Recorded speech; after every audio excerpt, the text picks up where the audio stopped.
Bonjour à tous, bonjour à toutes, bienvenue pour cette nouvelle vidéo, les questions de la foi. Et la question du jour, c'est qu'est-ce qui peut me guider dans mon chemin spirituel? Par exemple, si je vais chez un ami qui habite dans une ville que je ne connais pas, il va falloir que mon GPS me guide, ou en tout cas une carte. Eh bien, pour le chemin spirituel, c'est exactement la même chose. Notre but, c'est Dieu, et nous empruntons un chemin, il s'agit de ne pas nous perdre. Qu'est-ce qui peut nous guider? Il y a un récit dans l'Évangile, celui des mages, qui quittent l'Orient. On nous dit qu'il y a des mages qui habitent en Orient, et qui vont finalement retrouver Jésus qui vient naître à Bethléem. Ils vont emprunter tout un chemin, et il y a deux choses qui vont les guider, et qui peuvent nous guider, nous aussi, aujourd'hui.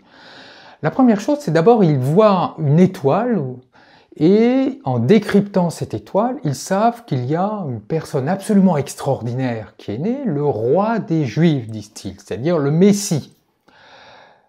En d'autres termes, ce sont des astrologues. Ils savent déchiffrer ce que disent les positions des étoiles. Mais ce n'est pas suffisant.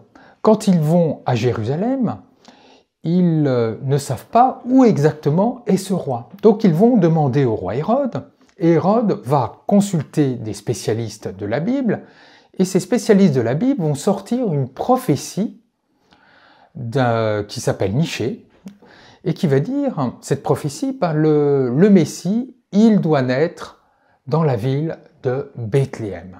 Et là, les mages vont aller à Bethléem, et puis l'étoile va s'arrêter juste au-dessus, l'endroit où est né Jésus, et là, ils arrivent au terme de leur route. Deux choses finalement les ont guidés. D'une part, leur art astrologique, leur science astrologique, et d'autre part, les connaissances bibliques qu'ils n'avaient pas, mais qu'ils ont pu avoir grâce au roi Hérode.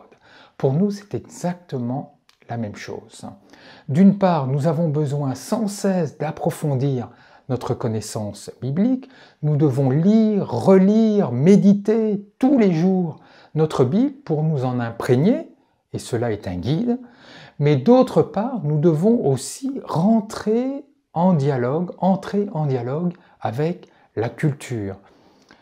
Alors, il y a 2000 ans, c'était avec des astrologues, mais pourquoi pas entrer en dialogue avec la philosophie, avec les sciences, avec la psychologie, avec les autres spiritualités.